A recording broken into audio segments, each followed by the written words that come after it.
noches con todos. Vamos a dar inicio a la ponencia organizada por el IEEE CASUNY, de la mano del doctor Carlos Silva, en el cual vamos a hablar un poco del comportamiento del transistor MOS, la implementación de funciones lógicas usando CMOS y la implementación de máscaras para enviar a la fabricación de los circuitos, de los diseños digitales. Adelante, doctor. Muy buenas noches, muchas gracias a CASUNY por la invitación. Vamos a comentar algo respecto a cómo es el proceso desde el entendimiento de cómo se comporta un transistor hasta el envío del diseño de una función lógica a fabricación. ¿Sí? Si me dan pantalla, por favor.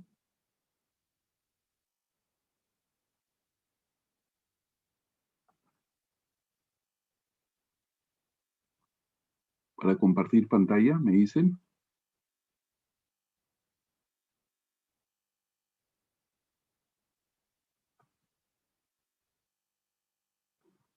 Hola. Ya debería poder. ¿Sí? Ahora sí, recién. Perfecto.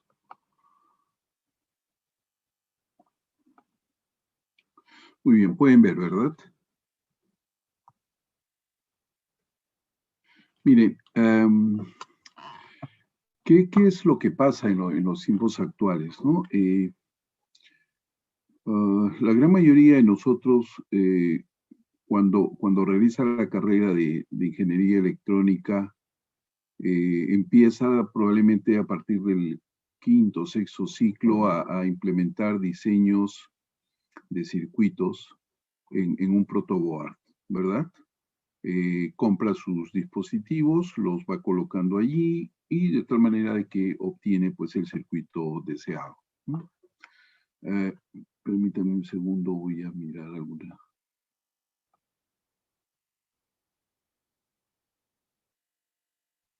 Un segundo, por favor.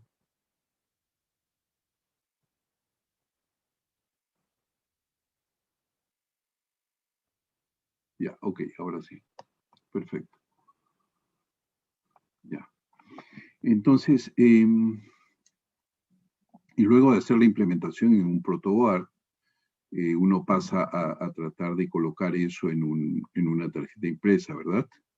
Arma ahí todo el circuito, que ya lo ha probado muy bien en el protoboard, y ahí termina todo, ¿no? Pero esa es una versión pasada de la formación de los ingenieros electrónicos, ¿no? Ahora uno tiene que ir más allá y se va más allá. En los países desarrollados, los diseños electrónicos terminan en un chip y por lo tanto ustedes ya se pueden dar cuenta del atraso en la que se encuentra la formación de ingenieros electrónicos en el Perú, ¿no? Atraso que se da en todas las universidades del Perú y es realmente triste indicarlo, ¿no? Pero es así. Si todo termina en un chip, ¿cómo es que empezó todo esto? ¿Cómo es que salió toda esta idea? Bueno, se dice que el primer computador data de 1832 y es la que ustedes pueden ver en la parte derecha, ¿no? Parte superior derecha. Y en la parte inferior izquierda ustedes pueden ver parte del mecanismo, ¿no? Eran unas ruedas dentadas que de acuerdo a la operación que se quería hacer, operación manual que se quería hacer, pues giraban y se colocaban en la posición indicada, un 4x5 por decir algo, entonces, y se tenía en una de las partes el resultado de esta compleja operación. Bueno, esta era la máquina de un señor que la ideó, el señor Babbage, y estaba formada por 25.000 piezas. En ese momento el costo era de aproximadamente 17.000 libras esterlinas, ¿no? Y esto podría decirse que era una computadora en tanto calculaba, entre comillas, calculaba ciertas operaciones y nos daba un resultado, ¿no? Entonces ya empezaba un poco el proceso de automatización de esta manera. Años después, uno de los hitos importantes en el desarrollo de la electrónica fue precisamente esta computadora, que viene a ser la primera computadora electrónica, la famosa ENIAC, en la Universidad de Pensilvania. Y como ustedes pueden ver, pues en esta computadora, en la parte interna de la computadora hay personas, ¿no? Hay personas cableando para la realización de ciertas operaciones. Esta computadora estaba en una oficina que tenía 80 pies de ancho y 8.5 pies de altura, aproximadamente 25 metros por 2.5, ¿no? Aproximadamente. Entonces, esta es una forma, si se quiere, un poco irónica de mencionar de cómo ha evolucionado la tecnología, ¿no? ¿Cuáles eran los problemas principales de esta computadora? Seguramente ya lo saben, esto se calentaba prontamente y entonces pues había que tener un sistema de ventilación, de refrigeración adecuada, porque si no podía autodañarse, si cabe el término, ¿no? Esta primera computadora estaba conformada por 18.000 tubos de vacío o llamadas válvulas y 1.500 relés, ¿no? Para hacer las tareas de conmutación, que son ahora reemplazadas por los transistores. Las personas que hicieron hicieron el diseño de este computador son las que ustedes pueden ver ahí, el señor Mauk Lee y el señor Presper Eckert, ¿no? A partir de ese momento se empezó a ver en el mundo entero alternativas a este computador que era demasiado grande, consumía mucha potencia, y entonces en donde se logra la hazaña de conseguir una semilla de inspiración para lo que conocemos ahora, se da en los laboratorios Bell, ¿no? En estos laboratorios el gerente de la parte de investigación llama al señor Shockley y le dice, mira, lo que está pasando es que tenemos, la electrónica está muy madura, todo está muy bien, pero los equipos electrónicos son muy pesados, ocupan mucho volumen, consumen mucha energía, disipan mucho calor, y entonces tratemos de encontrar un nuevo paradigma. Tratemos de encontrar a alguien que reemplace al tubo de vacío, que es el principal actor de todo lo que sucede en la electrónica actualmente. Y entonces Shockley se reúne con un conjunto de investigadores, entre los que destacan Bardeen y Brattain. Uno de ellos ya había conseguido el premio Nobel y empiezan a ver cuál es la alternativa al tubo de vacío. El tubo de vacío, no sé si ustedes lo conocen, pero bueno, ya obviamente en esos tiempos solo en museos existen, ¿verdad? Y alguno que otro radio antiguo que data de los 70 para atrás. Entonces, empiezan a pensar en una opción de reemplazo. Y esa opción finalmente la encuentran en 1900, en la Navidad de 1947 y la presentan en Sociedad en junio de 1948. Una cuestión similar está sucediendo en los tiempos actuales porque se está pensando en ver quién reemplaza ahora el transistor. Parece que el transistor ya tocó techo, como se dice, ¿no? Ya hay que pensar en una nueva opción porque las dimensiones a las cuales se ha llegado son dimensiones realmente fantásticas que prácticamente se está tocando ya al átomo, ¿no? Como vamos a ver luego.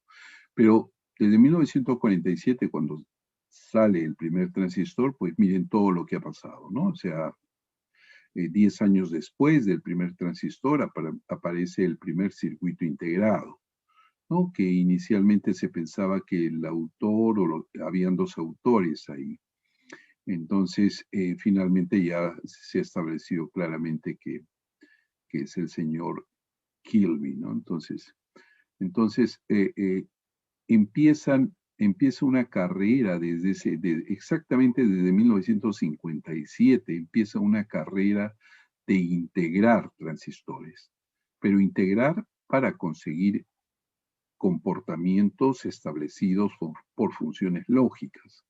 Y entonces, pues, 10 años después aparece el microprocesador, que ya tiene sistemas un tanto más complejos. 10 años después ya aparecen los software especializados para diseño de circuitos integrados, y por ese tiempo ya se empieza a hablar de agrupar transistores del orden de millones de transistores, ¿no? Cosa que era indudablemente imposible de imaginar en los 70 y mucho menos en los 60. De tal manera que el día de hoy existen pues circuitos integrados en donde la cantidad de transistores va más allá de los 1.000 millones de transistores, como pueden ver ustedes en la parte inferior con el Intel Xeon E7, ¿no? Que agrupa 2.6 billones o 1.000 millones, ¿no? De transistores. Una de las personas que jugó un papel muy importante en el desarrollo de la circuitería electrónica y exactamente en el desarrollo de los circuitos integrados fue este señor, el señor Gordon Moore. En esta charla tengo cierto conflicto de optimizar tiempo porque hay muchas historias que uno sabe y que quisiera contarlas, pero nos demoraríamos muchísimo más tiempo. O sea, la hora y cuarto el que pienso utilizar, pues queda chica, ¿no? Realmente. Por ejemplo, me gustaría contarles cómo cuando se juntan personas con un mismo objetivo, y por lo menos intereses mezquinos al principio se pueden lograr grandes cosas, ¿no? Y eso fue lo que consiguieron los alumnos que se agruparon en torno a Shockley. Shockley era un profesor de Stanford y se juntó con un grupo de alumnos de su doctorado y empezaron a trabajar en el garaje de Shockley, donde él funda después Shockley Semiconductors, una empresa dedicada pues al diseño de circuitos integrados. Y estos alumnos, que eran 8, se dan cuenta del potencial de negocios que hay en esto, ¿no? Entonces se van, muchos terminan en Fairchild, una compañía muy importante por esos tiempos de circuitos integrados, y dentro de ese grupo está este señor Gordon Moore. Y años después, toda esa gente igualmente se retira y forman lo que nosotros ahora conocemos como Intel, ¿verdad? En donde Gordon Moore, la verdad no sé si todavía sigue vivo, pero hasta más o menos unos 5 años atrás todavía seguía vivo. Yo tuve la oportunidad de conocerlo en una reunión en el 2010, donde le dieron la medalla de oro de la IEEE, ¿no? Que es una especie de equivalente al Nobel en la electrónica. Este señor, ¿qué cosa dijo? Este señor dijo que la cantidad de transistores que se pueden agrupar en una misma área de silicio se duplicaría cada 2 años. Luego dijo cada año y finalmente sus alumnos hicieron cálculos más exactos y vieron que en realidad cada 18 meses, año y medio, se puede duplicar la cantidad de transistores en una misma área. Y eso, que no es una ley, pero que por homenaje al aporte de ese señor le llaman ley, está vigente hasta ahora, ¿no? Lo concreto es que al 2003 miren la cantidad de transistores que se habían producido, que se habían fabricado, ¿no? En el 2003, una cantidad absolutamente impresionante, ¿no? Entonces, a la actualidad, pues estos números son muchísimo, muchísimo mayores, ¿no? ¿Dónde están los transistores? ¿Dónde están los circuitos integrados? Mejor preguntemos dónde no están en los actuales tiempos. Hasta en la ropa, a través de sensores, están presentes los transistores. Prácticamente están en todos los lugares, ¿no? En todas las aplicaciones, en todos los dispositivos, uno encuentra siempre transistores. Y esos transistores están distribuidos dentro de pequeños trozos de silicio, agrupados ordenadamente, como ustedes pueden ver ahí en la figura. Y esto, por ejemplo, es un procesador de Intel, que uno de los primeros del año 1971, y la cantidad o la figura que ustedes ven ahí en la parte central, pues ahí hay miles de transistores, exactamente 2.300 transistores, trabajando a una frecuencia de 108 kilohercios y alimentados por 12 voltios. Entonces, este fue uno de los paradigmas de los circuitos integrados de los procesadores, ¿no? El 4004. Y era un dispositivo solo de 4 bits, como ustedes pueden apreciar, ¿no? La tecnología que se usó es de 10 micras. ¿Qué significa tecnología acá? La tecnología básicamente está marcada por la distancia que hay entre drenador y surtidor de un transistor. Lo vamos a ver luego ahora, ¿ya? Entonces de ahí empieza la carrera loca de integrar y trabajar a frecuencias más y más elevadas, reduciendo el tamaño de los transistores. Antes era 10 micras, ¿verdad? La tecnología ahora son 6 micras. Antes era 4 bits, ahora ya 8 bits, un salto espectacular. Y ni lo comparen con la cantidad de bits con las cuales trabajamos actualmente, ¿no? Y miren, el voltaje sigue siendo 12 voltios. Actualmente en laboratorio se trabaja con voltajes de 1.8 voltios. Y esto en el año 1974. Intel sigue avanzando, ya baja de 12 a 5 voltios, salto espectacular. En 1989 está hablando de 50 megahercios, ya pasamos el 1.000.000 de transistores. La tecnología, miren, ya es solo de 1 micra nada más, ¿no? Y se está trabajando con capacidades del orden de 32 bits. Y así sucesivamente, ¿no? La tecnología va avanzando, apoyándose siempre en lo que se había hecho antes. Y esa es la característica fundamental. Nadie se inspira de la noche a la mañana y saca algo. Eso no es cierto, eso no es verdad. Uno siempre se apoya en lo que ya existe, buscando qué cosa puede mejorar, qué cosa quita, qué cosa pone, qué prestaciones nuevas le introduce a la propuesta, ¿no? Y así, acá ya estamos hablando de 1.6 millones que entran en apenas 83 milímetros cuadrados, y estamos hablando de 1994, siglo pasado, ¿no? El ordenamiento que ustedes ven ahí a la derecha es gracias al software que se utiliza para instalar diferentes transistores de acuerdo a la función que van a hacer, ¿no?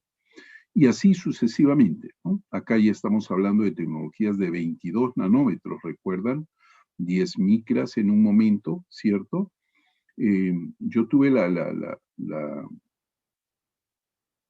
satisfacción de haber realizado el primer chip digital peruano, y lo hice con una tecnología de 5 micras, eso fue el año de 1992, ¿no? Y de ese tiempo, pues ahora ha pasado muchísimo, ¿no? Y fue un transistor, perdón, fue un circuito integrado que implicó un multiplexor muy sencillito, de 2 entradas, un pin de control y una salida. Pero bueno, ya era el primer chip peruano que se hacía aquí, ¿no? Y lo hice con una herramienta brasileña que me la donaron para realizar esto. Un poco para comparar las dimensiones, pues el cabello humano tiene más o menos ese ancho o esas dimensiones, perdón, ¿no? Un diámetro cilíndrico de 100 micras, y si comparan con los 22 nanómetros del circuito integrado anterior, pues estamos hablando de 4.500 veces menor en dimensiones, ¿no es cierto?, respecto al cabello humano. La idea, ¿cuál es? Lo que nosotros tenemos acceso al chip que está ahí en la parte superior izquierda, ¿cierto? Ahí está un chip, pero para llegar a eso, antes se ha pasado por una serie de acciones, ¿no?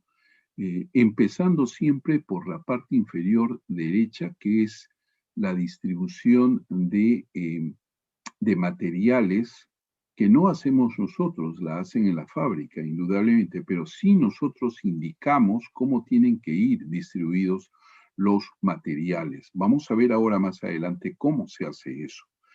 Y esa distribución de los materiales no sale de nuestra cabeza, ¿no? Esa distribución de materiales implica o tiene que obedecer a un diseño que uno hace, un diseño a nivel transistores. Entonces, el paso anterior, como ustedes pueden ver, lo que se llama circuito, es un diseño en base a transistores de tipo P y de tipo N, ¿no? Que se han colocado de cierta manera para que nos den una función determinada.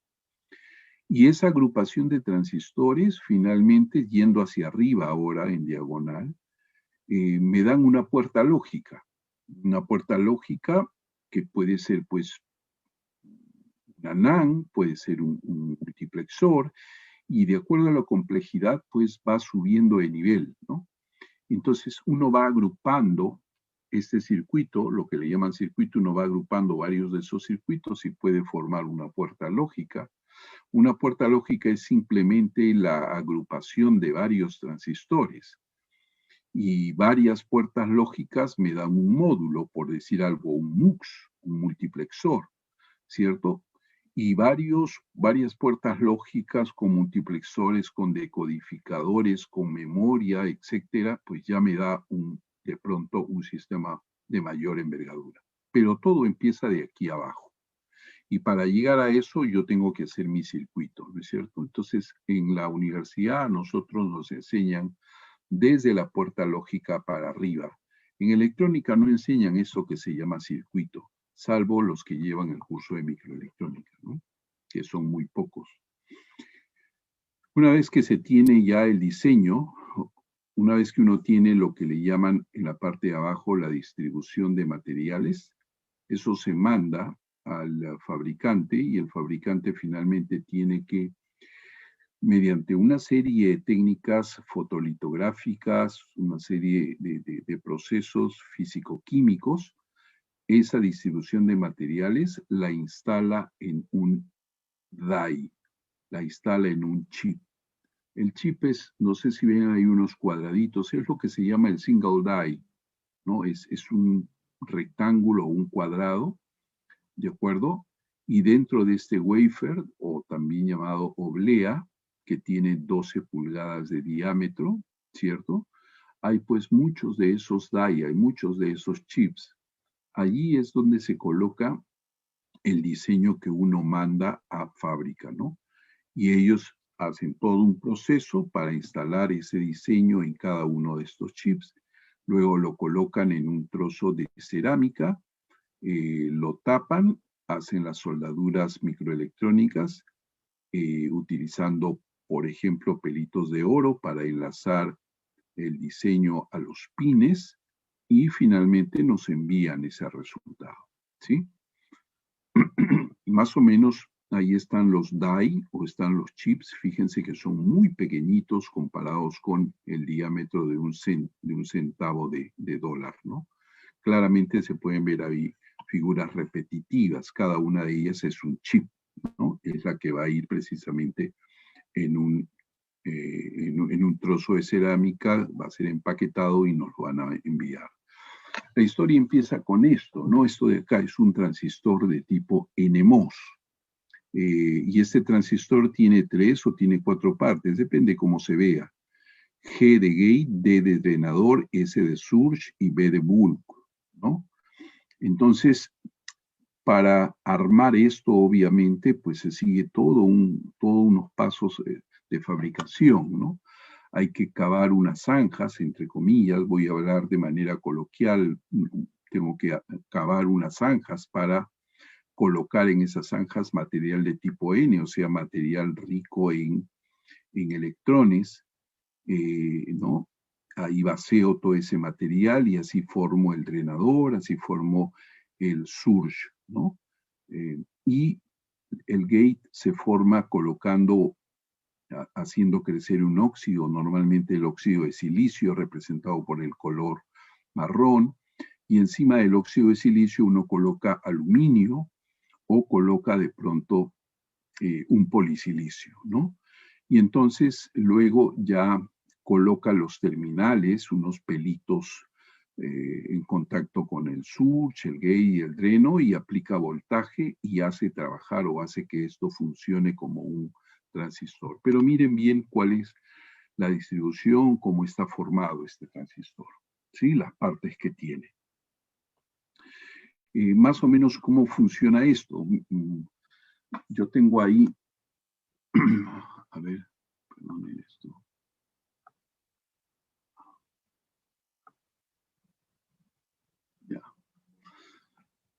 Miren, la cosa funciona más o menos así. Vamos a hacer un ejercicio muy rápido, ¿ya? Imagínense que el dreno D y el surge inicialmente los conecto a tierra, ¿de acuerdo?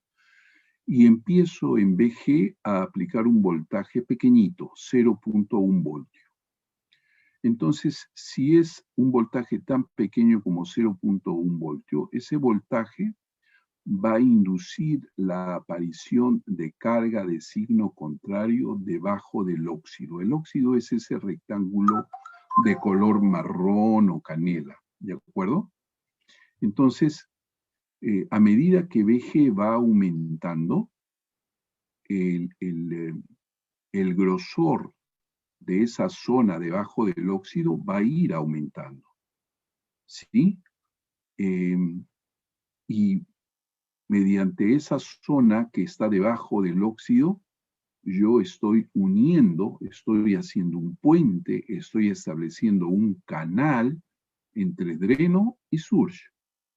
Pero no hay corriente, porque para que haya corriente yo tengo que aplicar una diferencia potencial entre los puntos entre los cuales quiero que haya corriente, ¿verdad? Una cuestión elemental.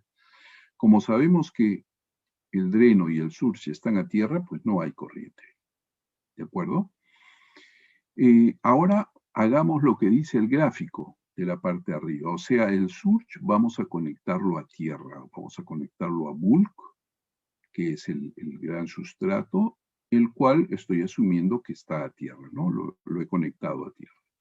Entonces, hago ese arreglo y en el drenador voy a aplicar una tensión diferente a 0. ¿Ok? Supongamos por un momento que yo aplico 3 voltios.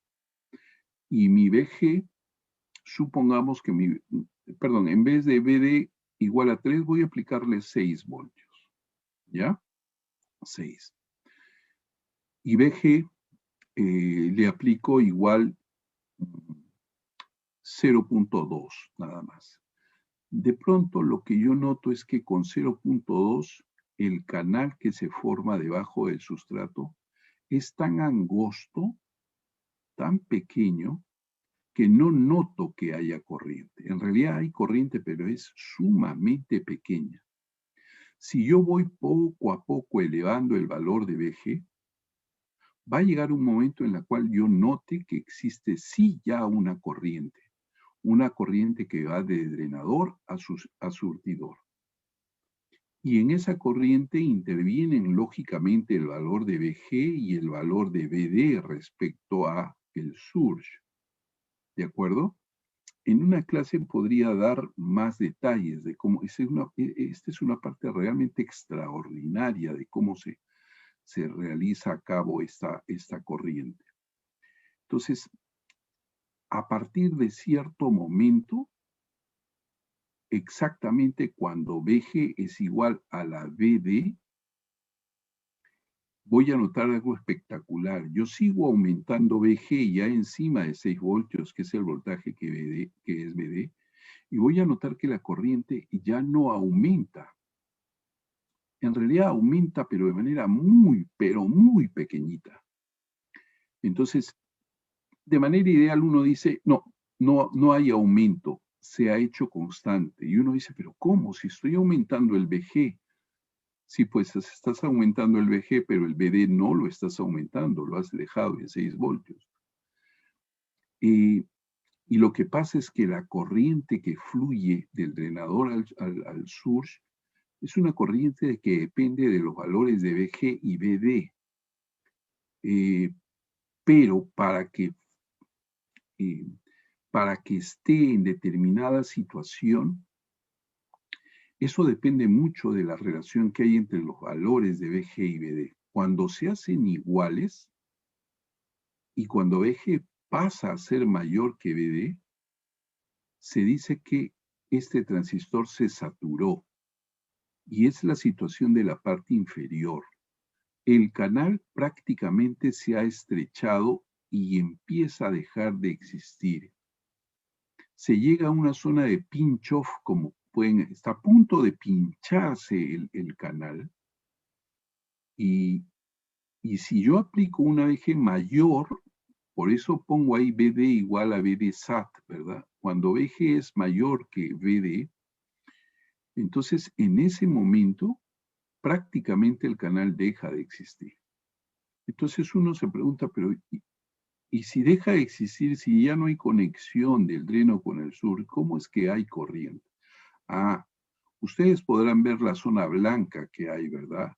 Esa es una zona en donde no es que no exista cargas, es una zona, es una depletion region, es una zona empobrecida. ¿Pero empobrecida en qué? Empobrecida en elementos mayoritarios de carga. No entiendo. La zona azul, la zona celeste, si ustedes pueden notar en el gráfico arriba, en el de abajo igual, pero en el gráfico arriba dice, en la parte inferior izquierda, dice substrate or bulk B, ¿verdad? Dice, es un sustrato, ¿cierto? Pero de tipo P, ¿de acuerdo? O sea, es un sustrato donde encuentro yo portadores, donde los portadores mayoritarios son de tipo P, o sea, huecos, ¿sí? Entonces, cuando hablo de zona empobrecida, es empobrecida en P, en elementos P. Eso no quita entonces que no haya N, no haya electrones. Hay, lo que pasa que como son portadores minoritarios, siguen en minoría, están en minoría ahí, pero la referencia de hablar de zona empobrecida se hace respecto a los elementos o las partículas de tipo P, ¿de acuerdo? Entonces, de ahí es que se alimenta al canal, que ya no es canal en la parte inferior, para que siga existiendo lo que se conoce con el nombre de corriente de saturación. Entonces, esto hace, señores, un segundo, ya está. Esto hace que si yo quiero tener un llamado transistor CMOS, que en realidad son dos transistores, tengo un gran trozo de silicio tipo P, como ven en la parte de abajo, y lo que tengo, claramente lo pueden distinguir, es un transistor tipo N en la parte derecha, con su dreno, su gate, su surge, su bulk, ¿de acuerdo? Y un transistor tipo P en la parte izquierda, con su surge, gate, dreno y bulk. Y obviamente he tenido que cavar un tremendo zanjón ahí, un tremendo pozo de tipo N, porque si no estaría en un tremendo corto y nunca podría tener un transistor tipo P allí. Entonces, ahora tengo un transistor tipo P dentro de un pozo tipo N, polaridad diferente, y un transistor tipo N en la parte derecha. ¿De acuerdo? Y tengo un transistor P entonces que se va a representar como ven en la parte de arriba, y un transistor tipo N que se va a representar como ven en la parte de arriba, en el mismo lado. ¿De acuerdo? Igual, acá tengo igual un transistor P y uno N, pero el sustrato ya no es P, sino es N. Por eso se arma o se hace un pozo P. Siempre el transistor que uno fabrica, si es que va a tener la misma denominación que el sustrato, debe necesariamente hacerse un pozo de polaridad diferente. ¿De acuerdo? Si no, eso no va a funcionar nunca. ¿De acuerdo? Son entonces un transistor que en realidad no es uno. Se habla de un CMOS. El C significa complementario. MOS es metal óxido semiconductor, MOS. Entonces yo tengo acá un arreglo complementario MOS. ¿Qué cosa es un CMOS? Es un transistor P y un transistor N. ¿De acuerdo? Igual acá tengo un transistor P y uno N. Esto es un CMOS. La diferencia es que el sustrato acá es P y el sustrato acá es N. Nada más. Esa es la única diferencia. ¿Sí? El pozo obviamente tiene que ser el respectivo para que esto funcione. A partir de esto, señores, y a partir de lo que se ha explicado acá con más detalle, sale esta cuestión ya simplificada. Miren, si yo represento un transistor N, como está en la parte de arriba, ¿ya? Tiene un gate, que es S, tiene un surge y tiene un drenador y tiene un surge, ¿de acuerdo? Entonces, de acuerdo al valor que ustedes apliquen en S, me retrocedo aquí para que lo vean acá. De acuerdo al valor que yo aplique en el gate, de manera simple, va a haber o no va a haber corriente. ¿De acuerdo? Va a haber o no va a haber corriente. El B-gate juega un papel importante para eso, ¿cierto? Y entonces voy a poder estar en corte, voy a poder estar en saturación o voy a poder estar en activa, ¿sí? O zona lineal. Corte es cuando no hay corriente de dreno a surge. Y eso pasa cuando el VG es 0 o cuando el VG es muy pequeñito, es menor que una referencia que se llama tensión umbral, BT0. ¿Ya? La zona lineal es cuando ya hay corriente, pero VG es menor o igual a BD. Y cuando VG se hace mayor a BD, entonces ya estoy en zona de saturación, que es la parte de abajo, en donde la corriente es constante en términos lineales. ¿Sí? Muy bien. Entonces, todo eso me lleva a lo siguiente, miren. ¿Por qué no usar a un transistor como un switch? En donde dependiendo del valor que yo coloque en S, que es la puerta, y así se representan por si acaso al transistor N, miren la representación abajo. Es igual a la del N, pero con una bolita en S, ¿verdad? Lo miran, ¿cierto? Un círculo en S. Entonces así se usa la simbología más práctica, ¿ya? Si yo coloco en el gate de un N un 0, ese switch permanece abierto. Y si coloco un 1, ese switch se cierra. Lo contrario pasa en un P. Ustedes me dirán, profesor, ¿de dónde saca esto? Esto sale de aquí. Si analizan con cuidado estos gráficos, se van a dar cuenta que cuando se trata de un P o de un N, pues de acuerdo al valor de BG, va a pasar esto de acá. ¿Sí? Entonces, eso lo dejo ahí como tarea. Entonces, esto debo tenerlo en mente. Cuando un N tiene un 0 en su gate, está abierto, y cuando tiene un 1 está cerrado. Lo contrario pasa con el P. ¿Ya? De acuerdo a eso, se hace, se dice, entonces los P se cierran cuando uno pone un 0 en su puerta, ¿verdad? Sí. Y además está establecido que son los mejores conductores de uno lógico. Y los N son mejores conductores de 0 lógico, o sea, 0 voltios. Entonces, de acuerdo a eso, cualquier función lógica puede ser implementada agrupando estratégicamente los transistores P y N, pero siempre los transistores P se los coloca en la parte superior pegados a VDD y los N pegados a tierra. Y todas las entradas, todas tienen que ir a los gates, tanto de P como de los N.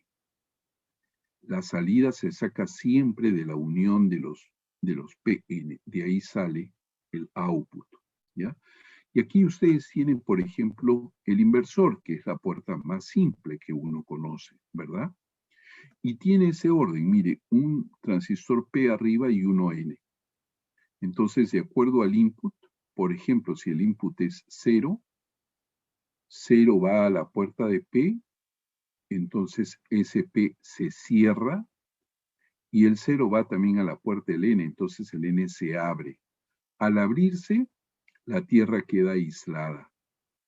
En cambio, en el caso del P, al cerrarse, BD baja y sale por el output. ¿Cuánto sale? Sale BD, sale 1.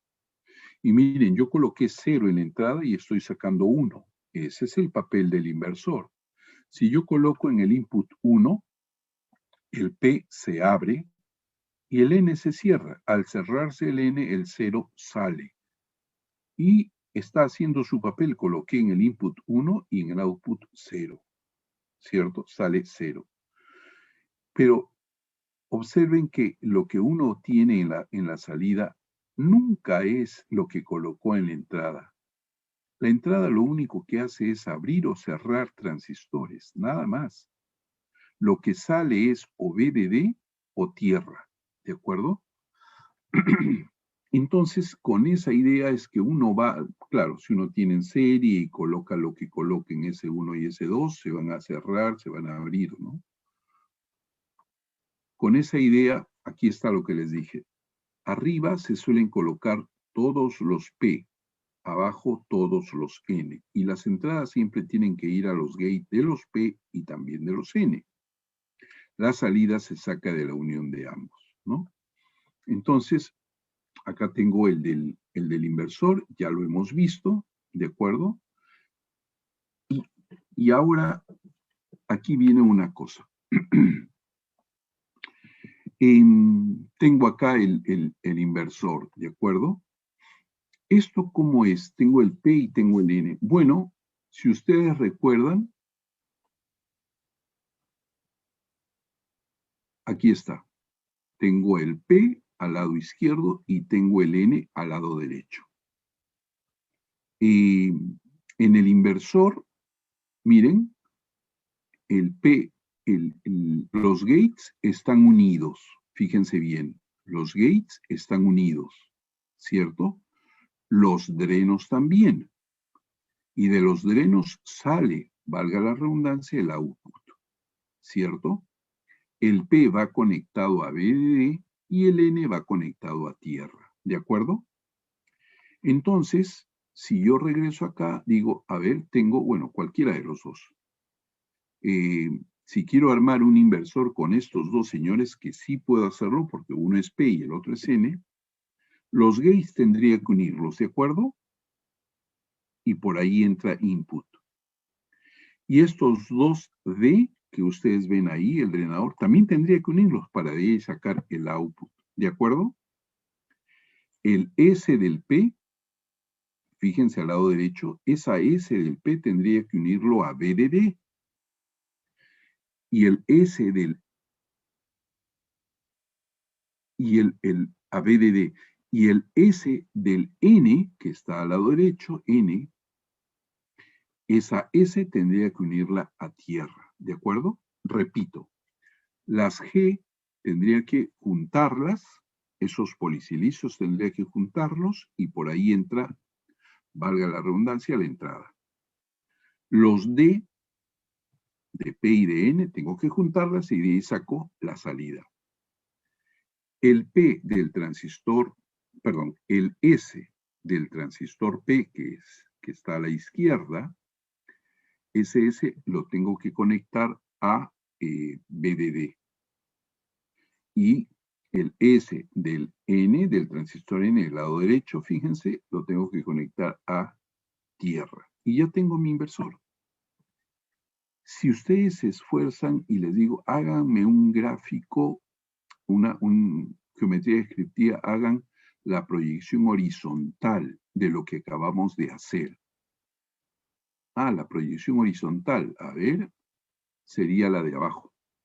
Arriba, miren, arriba tengo el P, el transistor P al lado izquierdo, el transistor N al lado derecho, con su pozo. Por ahora me olvido del pozo, ¿ya? He juntado los drenos, ahí están en la parte central, y no noto, pero deben estar juntos los rojos, ¿no? Los gate, tanto del P como del N, ¿cierto? Después he conectado a VCC el P y he conectado a tierra el N, ¿de acuerdo? Ya, grafíquenme eso en una proyección horizontal. Es lo de abajo. Lo de abajo, miren, con amarillo es el transistor P, con verde es el transistor N. Las puertas representadas por color rojo están unidas. Y los drenos, representados por ese rectángulo azul, es precisamente la salida. Después tengo la conexión a tierra y la conexión a BDD o a BCC en este caso. ¿De acuerdo? Y esto ya es, señores, está listo, entre comillas, por si acaso, para enviarse a fábrica. Y para que nos hagan este inversor. Eso es un inversor, eso es un circuito integral. ¿De acuerdo? Lógicamente que uno no va a mandar esto porque estaría pagando una brutalidad de dinero por algo que entra en un área muy pequeñita y estaría desperdiciando mucha área. Porque cuando uno pacta con fábrica, no le dan una porción de chip, le dan todo el chip que han visto ustedes en la oblea, y esas áreas son áreas significativas, ¿no? Entonces, esto no llega al milímetro cuadrado. Entonces, ustedes estarían comprando demasiada área para algo tan pequeño. ¿De acuerdo? Bueno, aquí tienen, por ejemplo, cómo se implementaría una puerta NAND, ¿no? A nivel circuital es lo que está a la derecha, son 2 transistores P en paralelo y 2 transistores N en serie. Esto obviamente tiene una explicación que para esta charla no tiene mayor sentido, ¿cierto? Acá tengo un NOR, se comporta de manera inversa, una NAND, miren, 2P en serie, 2N en paralelo. Y ahí tienen obviamente su diagrama de materiales. Finalmente es un diagrama de materiales más conocido como layout, y esto es lo que se manda a fábrica. Arriba tengo 2 transistores en serie, porque es precisamente, miren bien, 2 transistores en serie. Antes de eso, una cosa para que puedan captar mejor. Gráficamente, ¿qué es un transistor? Es esto nada más. Miren el cursor, es lo amarillo con lo rojo atravesado. Ese es un transistor P. Lo verde con el rojo atravesado. Eso es un transistor N. ¿De acuerdo? El rojo es un color que se utiliza para representar al polisilicio. Lo verde para un transistor N y, bueno, está mal dicho para un transistor N porque el transistor es la unión, si se quiere, del rectángulo verde con el rectángulo rojo. El P es lo amarillo con el rectángulo rojo. Lo amarillo es zona activa, se le denomina zona activa de P, ¿no? Y zona activa de N, o zona de difusión también se denomina.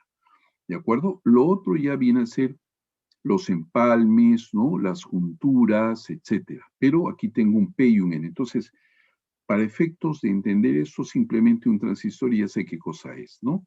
Un rectángulo amarillo con un rectángulo rojo. Entonces, aquí está, bueno, acá los colores no se ven bien, eso no interesa, pero ya sé que es un color atravesado con un polisilicio, eso me da un transistor. Entonces uno dice, a ver, un momento aquí, esto es un inversor, acá. Aquí tengo igual otro inversor, graficado de otra manera, ¿no? Color parece mostaza, atravesado por color un rojo muy pálido. Ese es un transistor P, abajo tengo el transistor N, ¿no? Hecho de diferentes maneras. Entonces, esto hace recordar lo que habíamos dicho. Yo tengo que hacerlo de abajo, lo que dice device, ¿no? Ese es el detalle. Tengo que enviar diagrama de máscaras, que es esto de acá, ¿no? Y esto va a significar el circuito, que es los 2 transistores P y N. Y la aglomeración de estos circuitos me va a ir dando pues circuitos cada vez de mayor envergadura hasta llegar al chip, ¿verdad? Y no crean que hay solamente CMOS, hay diferentes estructuras. Una de ellas el transistor de paso, por ejemplo, que son 2 transistores, uno P y uno N puestos en forma paralela, como ven ustedes allí, y donde los gates son gates complementarios. de tal manera que siempre o van a estar totalmente abiertos y de tal manera que E no llega a F, o van a estar cerrados los dos. Y entonces se transmite toda la información de manera muy limpia hasta F. Y esto que tiene la representación o el símbolo que ustedes ven al lado derecho, nos permite hacer circuitos más complejos. No significa que con un CMOS que ya pasamos, yo no pueda hacer un multiplexor. Claro que sí. De hecho, el primer chip que les mencioné, que tuve el honor de hacerlo, está hecho con CMOS, pero con puertas de transmisión o con puertas de paso, también se le llama transistor de paso, puertas de transmisión, se utiliza menos transistores y el diseño es más simple y se emplea menos tiempo, ¿sí? Si ustedes hacen un multiplexor utilizando CMOS, van a emplear muchos transistores más. Pero en la tecnología, ustedes saben, uno de los objetivos es tratar siempre de simplificar las cosas para obtener lo mismo o para obtener un resultado mejor. Sea como fuere, ahí tengo un multiplexor muy sencillito con puertas de transmisión y a la derecha tienen su diagrama de máscaras, ¿no? Que es lo que se manda a fábrica para que nos hagan el chip. Son cosas simples, pero de lo simple se llega a lo complejo, ¿no? Ahora, un alumno dirá, a ver, ¿cuál de estos dos inversores? ¿El de la izquierda o el de la derecha? No es un inversor. El de la derecha ya es una puerta más compleja, ¿no? Pero, por ejemplo, en el caso de este inversor, un alumno supongamos que hace este diseño, perfecto, y otro alumno hace lo mismo, pero imagínense ustedes que el alumno, este metal de acá, perdón, este polisilicio de acá, de repente no lo atraviesa, sino lo deja a mitad de camino, acá nada más. De repente este empalme de acá que ustedes ven, fíjense en el cursor, de repente este cuadrado de acá lo hace pues de área 3 veces mayor, de tal manera que ya sale y muerde el rectángulo de color mostaza. Entonces lo manda a fabricar, se lo retornan, él hace sus pruebas y esto nunca funciona. Lo que pasa, señores, es que primero fíjense que las dimensiones acá hay que jugar en función o hay que trabajar en función de valores mínimos, porque el área es dinero acá, es dinero del chip y eso cuesta mucho. Por lo tanto, el que hace el diseño tiene que tratar de trabajar en términos de distancias mínimas, pero respetando además ciertas reglas, porque acá fácilmente pueden generarse problemas de tipo antena, pueden generarse problemas de mala conexión, y entonces ya los fabricantes han dicho, mira, si tú me mandas tu diseño, por si acaso, la distancia que tiene que haber entre un N y otro N tiene que ser mayor o igual a 5 micras, por ejemplo. La distancia entre un P, miren abajo, entre un P y otro P igual a 5 micras. Por si acaso, el ancho de tu rectángulo P, difusión P, tiene que ser mayor o igual a 3, pues yo trabajo con 3. La distancia entre un P y un N tiene que ser mayor o igual a 5. Lo que quiero decirles, señores, es que todas estas dimensiones de acá tienen que obedecer a unas denominadas reglas de diseño. Si ustedes no respetan esas reglas de diseño exactamente, si no respetan los valores mínimos, el riesgo de que esto no funcione es muy grande. ¿De acuerdo? Entonces, y hay que hacerlo así porque si no, simplemente está botando dinero, ¿no? Si usted coloca esta separación que le dicen que debe ser de 10, la coloca 20, va a funcionar. Con absoluta seguridad va a funcionar. Si esta distancia no es 10, sino usted le pone 2, la probabilidad de que esto no funcione es altísima. Pero si usted respeta esto y le pone más, no hay problema. El problema está en que al colocar una distancia de 20, por ejemplo, toda esa área se la van a cobrar. Y eso cuesta. ¿Eh? Y ahí, solo para ilustrar, ¿no? Medidas para contactos, separaciones, overlap, todo eso viene graficado, viene establecido, el fabricante le dice, mira, estas son mis reglas de diseño que tú tienes que respetar. Si no las respetas, yo no te aseguro que lo que me has mandado funcione, por si acaso. Incluso algunos fabricantes se dicen, tú les mandas tu diseño y te dicen, oye, un momento, el ancho de, miren en la parte de acá, ¿no? Acá me dicen que este grosor, este ancho sea de 4, ¿verdad? Entonces, algunos fabricantes dicen, y tú has puesto 2, por si acaso, ¿ah? ¿Quieres corregirlo?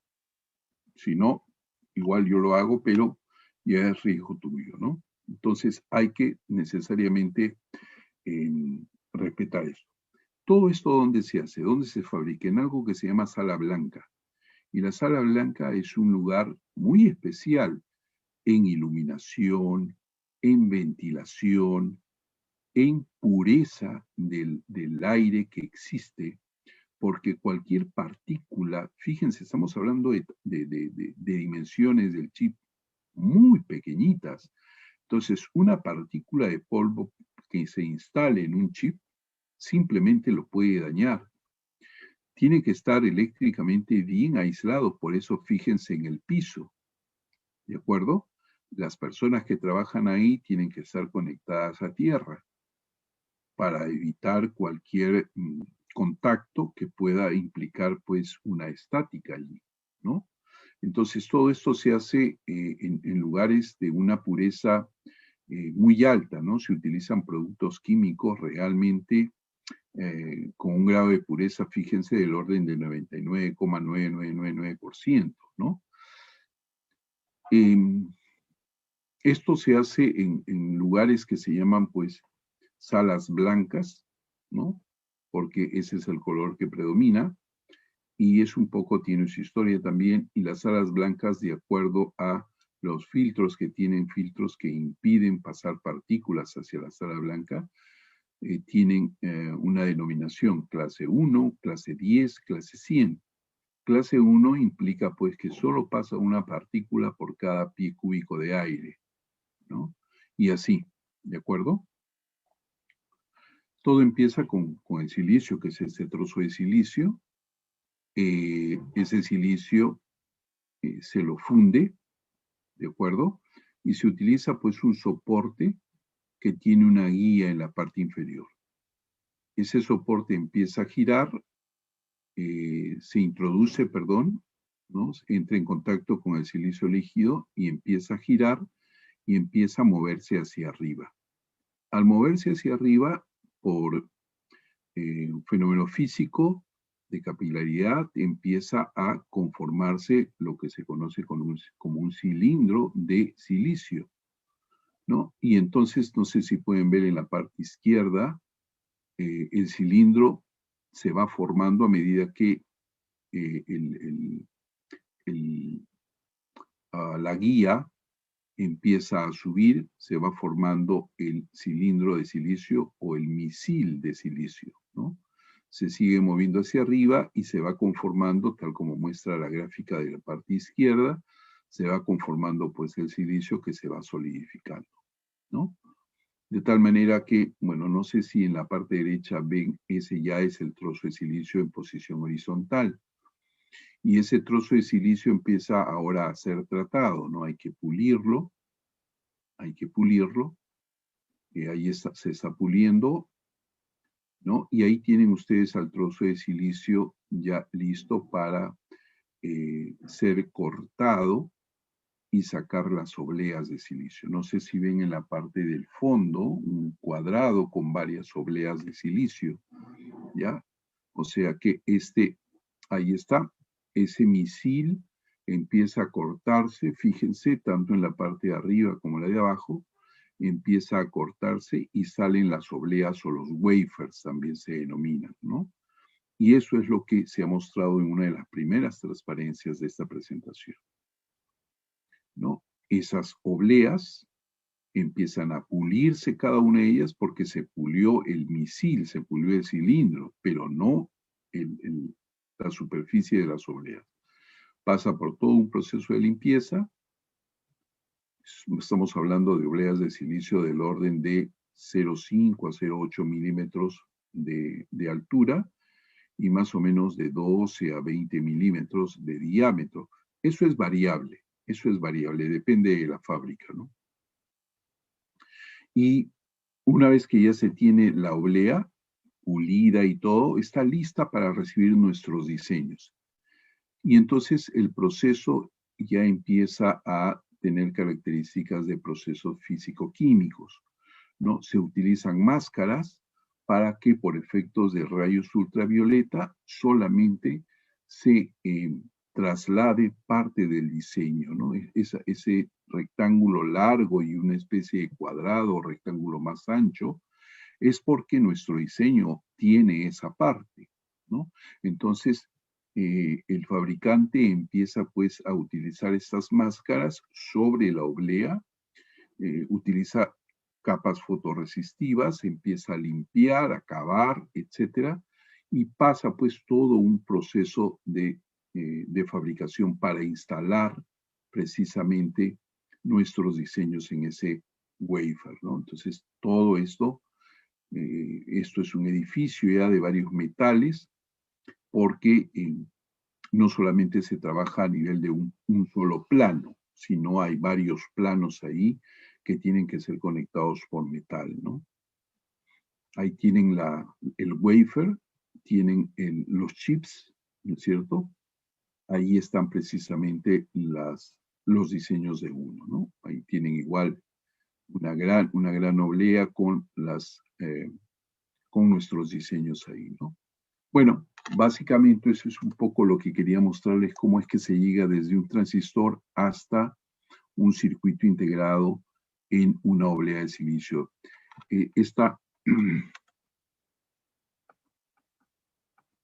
Déjenme mostrarles ya esto último. No, acá uno ya tiene el diseño, ¿no?, que se ha implantado de acuerdo a los métodos, tiene el diseño implantado ahí. Y ahora lo que toca es pegar unos... Perdón.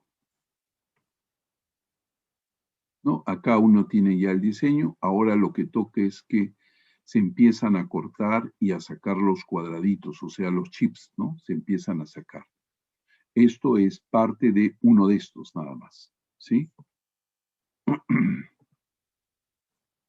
Y esto ya se coloca sobre la cerámica y se hace el pinado, ¿no? Se hace la conexión del chip con los pines del circuito, de lo que vamos a recibir nosotros, ¿no?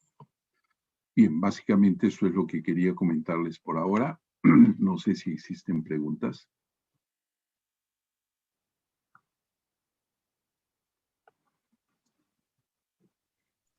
Si presentan alguna pregunta, lo pueden escribir por el chat o en todo caso activar sus micrófonos.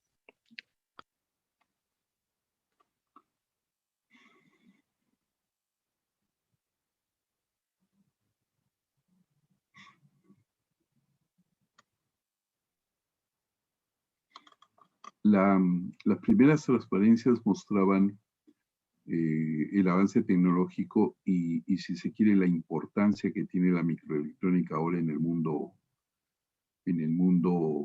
actual, ¿no? En la situación actual, y esto va para más.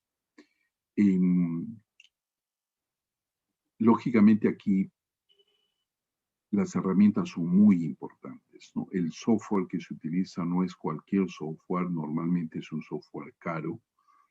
Nosotros en el grupo de microelectrónica tenemos uno de los software más potentes que hay, pero se pueden conseguir software más baratos, ¿no? Esa es una herramienta importantísima. La otra es algunos simuladores también, como el SPICE, que son utilizados para analizar el comportamiento eléctrico, ¿no? Eso es muy importante. Y obviamente ese software tiene que estar instalado en una máquina. Entonces, lo que se requiere es fundamentalmente una máquina relativamente potente, un software que hay que instalar allí, que consume mucha capacidad, y obviamente el recurso humano.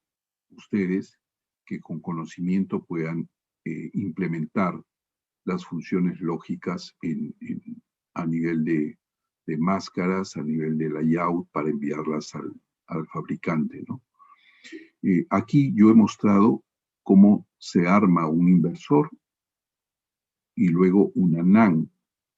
En una clase diferente, en una conferencia diferente, podría decirles, por ejemplo, cómo se puede armar una función A negado por B negado más C más D, etcétera. Y así como se puede armar funciones lógicas, ¿no? Armar me refiero a cómo, una vez que uno tiene la función lógica, cómo llega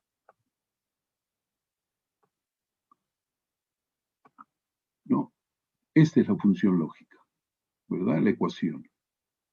Y cómo a partir de esta ecuación uno llega a esto, ¿de acuerdo? Al esquema eléctrico. ¿Sí? Acá tenemos solo para el caso de una NOR muy sencillita, pero nada impide que sea una ecuación mucho más compleja. Y luego de esto, el siguiente paso es esto. Claro, en el caso de un inversor es así de sencillito. Pero para el caso de un MUX o de algo más elaborado, por ejemplo, ahí se puede hacer todos los circuitos secuenciales con el reloj incorporado. ¿Sí? Entonces, ya una vez que uno hizo esto, respetando la regla de diseño, manda eso a fábrica. Y eso, bueno, en nuestro medio, desgraciadamente, pues, no hay fábricas, no hay gente que mire esto todavía, pero yo he mandado mucha gente a hacer maestrías de doctorados de mi grupo de investigación y no saben lo requerido que es la gente que maneja microelectrónica. Y los sueldos que se manejan, las industrias microelectrónicas pagan extraordinariamente bien.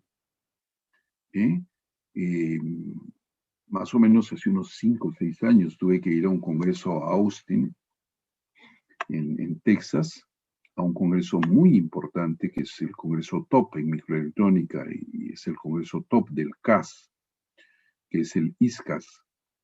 Y fue un poco, muy curioso, fue porque es muy caro ese congreso, cuesta $700 la inscripción, pero se logró que dieran un espacio para los países del tercer mundo y poder ofrecer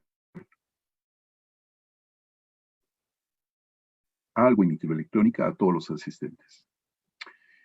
Entonces, conversaba con algunos amigos de aquí, de Sudamérica, ¿y qué podemos ofrecer? Decíamos nosotros no podemos ofrecer fabricación, imposible, nadie, ni siquiera Brasil. Brasil tiene una fábrica, pero muy sencillita, ¿no? México igual. Es que una fábrica cuesta millones de dólares, ¿no? Estamos hablando de miles de millones de dólares a montar una fábrica de circuitos integrados. Tiene que ser un piso especial, no puede ser una zona donde haya vibraciones, etc. Entonces, decíamos, ¿pero qué podemos pensar? Bueno, presentemos recursos humanos. Entonces, a cada uno estuvo solamente Brasil, estuvo México y estuvo Perú. Pero ustedes me tenían ahí parado y claro, habían otros países que ofrecían de repente diseño, tenían fábricas relativamente sencillitas que ofrecían esos productos de las fábricas. Entonces la gente se me acercaba y me decía, ¿y usted qué ofrece? Yo ofrezco recurso humano calificado. Yo ofrezco gente muy capacitada que pueda resolverle los problemas, que pueda hacerle diseños importantes. Y eso es lo que nosotros podemos ofrecer, sin lugar a dudas. Ninguno de ustedes es menos capaz que un estudiante gringo o un estudiante alemán. Y eso yo lo he comprobado, o sea que no estoy hablando porque me contaron, ¿ok? A mí gente de España me ha dicho, oye, tus estudiantes son tan buenos o mejores que muchos italianos y que muchos alemanes, textualmente eso. Entonces, el conocimiento está para usarlo, está para apropiarse de él y poder aportar luego muchas cosas más, ¿no? Y en ese congreso, me acuerdo, terminé la presentación y obviamente me retiré y al día siguiente tenía que volver y encontré una tarjeta de un alumno mío que trabajaba en Samsung y que era el jefe del área de diseño. Y estaban trabajando con una tecnología en ese momento de 11 micras, si no me equivoco. Sí. No, perdón, ¿qué estoy diciendo? 0.11 micras. 0.11 micras. Entonces, y ganaba de lo mejor, el tipo estaba muy bien, ¿no? Jefe del área de diseño.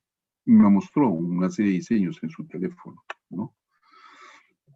Y así hay muchachos que están ahora en, no sé si ustedes participaron en la conferencia que dio Jorge Tonfat, él está en la Agencia Europea Aeroespacial, trabajando en Austria.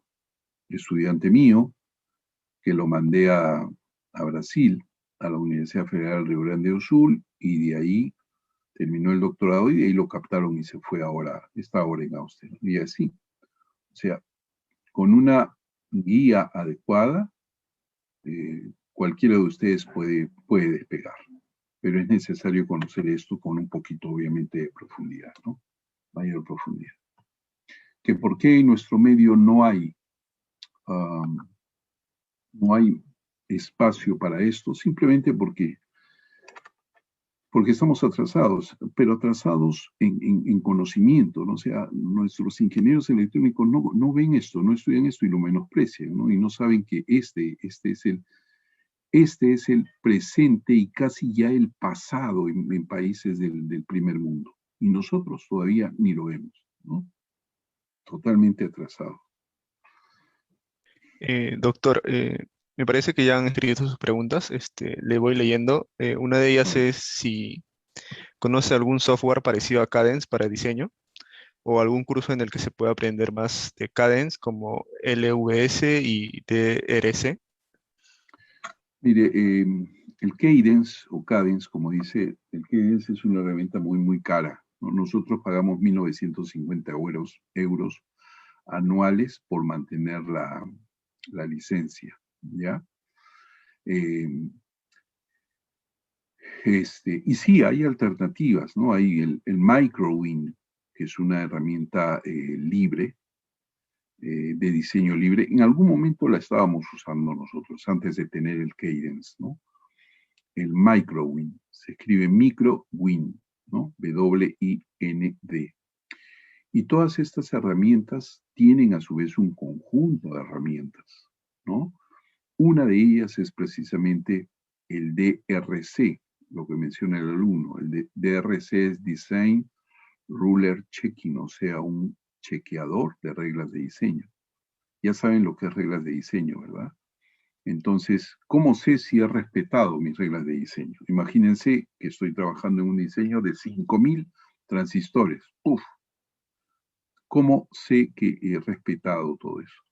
Entonces, usted utiliza un DRC y le dice, DRC, a ver, fíjate si he respetado las reglas, ¿no? En segundos le dice, mira, tienes un error acá, de este tipo, acá tienes otro, el ancho no es el mínimo, acá tienes otro, etc. ¿No? Entonces, de acuerdo a la experiencia, esos errores en la primera pasada son muchos o son pocos, depende de la experiencia. Entonces uno tiene que nuevamente hacer las correcciones hasta que ya pues el DRC le dice, ok, 0 errores. En ese momento, muy bien, correo electrónico y mando mi diseño. Y ya está, ¿no? Todos estos implica pues una capacitación, ¿no? Hay que acudir a unos talleres para poder manejar todo esto, ¿no? ¿Más preguntas? Sí, también preguntaron sobre ejemplo de nombres de fabricantes y marcas de las máquinas que hacen el grabado en el silicio. Normalmente todo eso se hace en fábricas, ¿no? Tienes una de las fábricas importantes, es Fraunhofer. También está la fábrica de IMEC o IMEC, que está en Bélgica, ¿sí? Hay una taiwanesa muy fuerte, TMSC, TMSC, es una fábrica taiwanesa. Estas son algunas de las más importantes, ¿no? En Estados Unidos todas las universidades tienen convenio y mandan sus diseños, sus alumnos hacen, así como ustedes terminan su diseño en un protoboard o en una tarjeta, ellos terminan en un diagrama de máscaras y envían su diseño a fábrica directamente. Y el convenio es el convenio MOSIS, se dice, ¿no? Que es un programa para el sistema universitario americano, ¿no? Porque todo, como dije, termina en un chip. Entonces, ahí está la ventaja entre ellos, que enfocan la electrónica de la manera como se enfoca, y nosotros a veces queremos seguir atrasados. Y esta es una responsabilidad muy grande de los profesores universitarios, muy grande. Yo esto machaco mucho en la Católica, que es donde yo trabajo, y a donde vaya, ¿no? Y les digo que no estamos enseñando adecuadamente la electrónica. Seguimos enseñando transistores que ya no se producen, o sea, que ya no se dan en ninguna parte del mundo. Es terrible, terrible. O sea, estamos usando, ¿cómo se llama esto? Mototaxis, cuando la gente se desplaza hace tiempo. Ya nadie usa mototaxis en el mundo, en el primer mundo, digamos, ni en el segundo mundo. Y ya utilizan, en el peor de los casos, Yaris, de Yaris para arriba, ¿no? Pero nosotros seguimos con nuestros mototaxis, ¿no? Enseñados por profesores que son ingenieros electrónicos, que no se actualizaron y que bueno, siguen con esas prácticas, ¿no? ¿Otra pregunta? Sí, también han preguntado si puede explicar un poco acerca de los tests o pruebas de continuidad que se hacen con los chips. También si conoces sobre el porcentaje de error en la fabricación y o grabado. ¿Porcentaje de qué, perdón? El porcentaje de error que hay en la fabricación, las Porcentaje fallas. de error. Sí, Ya, mira, empezando por ahí. La oblea de silicio, ustedes saben cuál es la forma, ¿no? Entonces, casi todos los chips de la periferia, los que están en las circunferencias, esos quedan en desuso. Porque, claro, por la geometría, no se ha completado el chip físicamente hablando, ¿no? Esos se van fuera. Y después se realiza un test, ¿no? Un test con herramientas muy sofisticadas en fábrica para aleatoriamente en cada oblea para ver si estas funcionan como deben, ¿no? Más o menos entre el 10 y el 20% de chips de una oblea se desechan, ¿no? También se ve si no hay no hay impurezas que puedan haber caído, etcétera. Entonces, más o menos ese es el orden, ¿no? Después la otra pregunta, si no recuerdo cuál fue la primera. Sobre los tests o pruebas de continuidad. Sí, bueno, eso es, existen diferentes metodologías, diferentes procesos, ¿no? Que se utilizan para llevar adelante estos test. Aleatoriamente se sacan los chips y con puntas microelectrónicas se hacen medidas, ¿no? O sea, así como usted hace en su circuito test de continuidad, ¿verdad? Coloca las puntas entre ciertos lugares para ver si hay continuidad, para ver si el voltaje es el adecuado, etcétera, ¿no es cierto? Más o menos así también, con puntas muy finas microelectrónicas, se empieza a ver aspectos de continuidad, se empieza a ver aspectos de si los materiales están en contacto porque deben estar en contacto, si es que los filamentos están debidamente conectados, ¿no? Si los pelitos de oro que van desde el chip en sí hasta el pin está debidamente soldado, si hay continuidad ahí, ¿verdad? Hay test visual, test eléctrico, test de funcionamiento lógico y, digamos, algunos de los test son estos, ¿no? Y esto se hace en fábrica, claro. Post-fabricación. Y la última pregunta sería, ¿existe una relación entre los FPGAs y los ASIC? Existe una relación, me Sí, dice, ¿no? una relación entre los Ya, FPGAs. ya. Mira, tengo una historia muy bonita también, muy larga, pero muy bonita. Los ASIC son los que podríamos nosotros mañana mismo, utilizando nuestras herramientas, hacer, por ejemplo, una NAND. ¿Ya? Nos ponemos de acuerdo y hacemos una NAND, ya está. Pero la hacemos con con un consumo de potencia diferente al que uno encuentra en el mercado, porque no vas a hacer lo mismo que hay en el mercado, ¿no? Con una velocidad de conmutación diferente.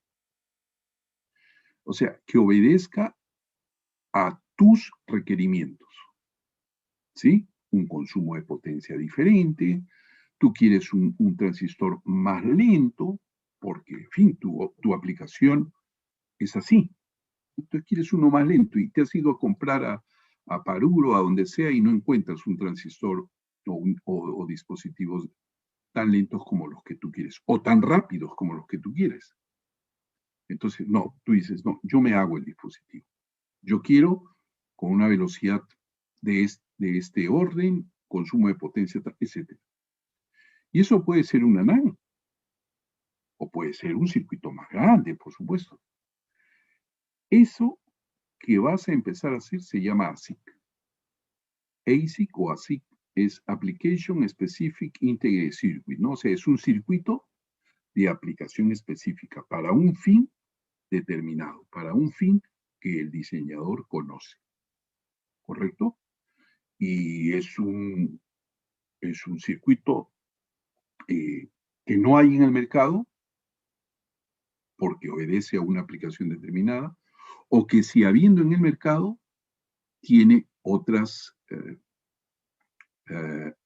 tiene parámetros con valores diferentes. ¿De acuerdo? Ya está. Ese es un ASIC.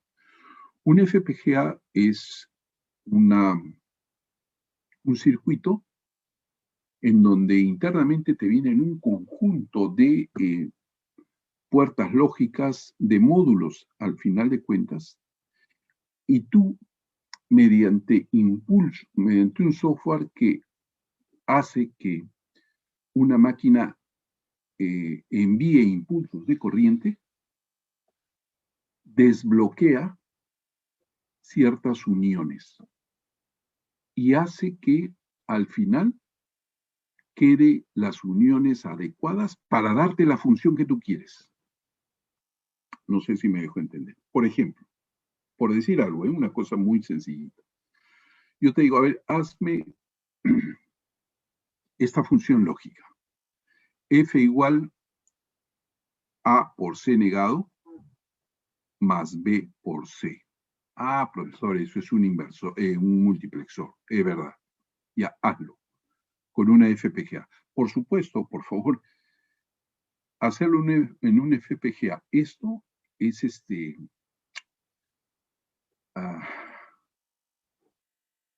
es desperdiciar material porque internamente hay muchas puertas, ¿no? Pero a lo que quiero ir, o si quieren un multiplexor de 50 entradas, ¿de acuerdo? Y por lo tanto el número de pines de control tendría que ser 2 a la n igual a 50 y de ahí sacan n. Cualquier función que ustedes quieran hacer lógica se puede implementar en una FPGA y para eso necesitan un quemador de FPGAs que viene a ser un equipo que es activado con un software para destruir ciertas uniones internas. A lo que quiero llegar es a esto. Imagínense que en su diseño la función lógica implica que una NAND tenga que estar unida a una NOR, por ejemplo. Entonces, internamente en el FPGA hay todo un conjunto de puertas, ¿ya? Que inicialmente todas. Entonces, cuando tú, mediante el software y mediante esta máquina, comunicas una función, estás ordenando que, por ejemplo, una NAND y una OR estén unidas de tal manera. Entonces va a romper todas las otras uniones que hay entre otras puertas y dejar solamente eso. En conclusión, una FPGA es un arreglo de puertas que uno programa para dejar las uniones que interesa, ¿ya? Para dejar las uniones que interesa y que me van a dar la función que yo quiero. ¿De acuerdo? Eso es una FPGA. Ahí usted no hace diagrama de máscaras, no se preocupa por reglas de diseño, no se preocupa de que el transistor sea más chancho o más rapidito, más veloz. No. Ya están internamente todo distribuido, todo diseñado. Hay puertas, ahora vienen hasta memorias ROM, vienen registros en una FPGA. Entonces lo que uno hace es internamente cablear, entre comillas, con el software y el equipo, cablear las puertas que quiere, los módulos que quiere para tener la función de salida que quiere. ¿De acuerdo? Es muy diferente a una secuencia. Claro, entiendo. Y una última, ahora sí, uno de los asistentes dice ¿qué marcas qué marcas conoce de máquinas que graban en el silicio? En el silicio, eso se hace en fábrica. Eh, No, lo que conozco son estas compañías que les he mencionado, ¿no? La bueno, TMSC de Taiwán, Hofer, AMS de Austria, Fraunhofer es Alemania, IMEC de Bélgica, Bélgica. donde acude mucha gente de Europa, ¿no? En Europa se unieron todas las universidades y mandan sus diseños a IMEC precisamente donde les dan precios especiales. Nosotros hicimos varios chips hemos hecho, ¿no? Y varios de ellos terminaban en IMEC porque nos colgábamos de España, de la Universidad Autónoma de Barcelona, que tenía contacto con IMEC, y a través de ellos entrábamos, ¿no? A través de la Autónoma de Barcelona llegábamos a esta fábrica, ¿no? Está bien. Me parece que eso sería todo por hoy. Muy De parte bien. del capítulo IEEE Kazuni, queremos darle las gracias por esta ponencia, que ha sido muy interesante. Y también agradecer a los asistentes por haber escuchado durante esas hora y 40 minutos. mencionar que la grabación de esta ponencia está en nuestra página de Facebook, IEEE Kasuni, y nada, muchas gracias por su tiempo. Eso sería todo, creo. Muy bien, muchísimas gracias a ustedes y siempre ha sido muy grato estar interactuando con ustedes, ¿no? Muchas gracias, hasta cualquier momento. Gracias. Gracias.